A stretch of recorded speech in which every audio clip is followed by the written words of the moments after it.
सुधाकर बडगुजर यांना तडीपारीची नोटीस बजावण्यात आली आहे। बडगुजर ठाकरे गटाचे नाशिकचे जिल्हाप्रमुख आहेत।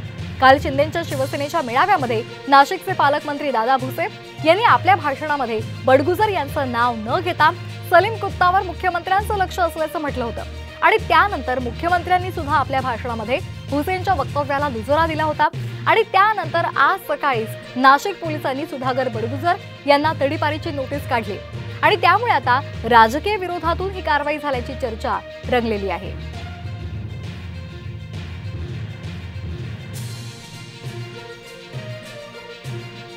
अंबड विभागामध्ये राहणारे सुधाकर बडगुजर उभाटाचे कार्यकर्ते आहेत। त्यांच्यावरती इलेक्शन रिलेटेड गुन्हे असल्यामुळे तडीपारीची नोटीस त्यांच्यावरती बजावण्यात आलेली आहे। आज त्यांना वेळ देण्यात आलेली आहे। त्यांचं म्हणणं सदर बाबतीमध्ये ऐकून घेण्यात येईल आणि त्याच्यानंतर पुढची कारवाई करण्यात येईल। त्याच्यामध्ये ते नेमकं आज काय सांगतायत किंवा त्याच्यामध्ये त्यांच्या वकिलामार्फत ते काय बाजू मांडतात त्याच्यावरती कारवाई या ठिकाणी पुढची कारवाई अवलंबून राहणार आहे।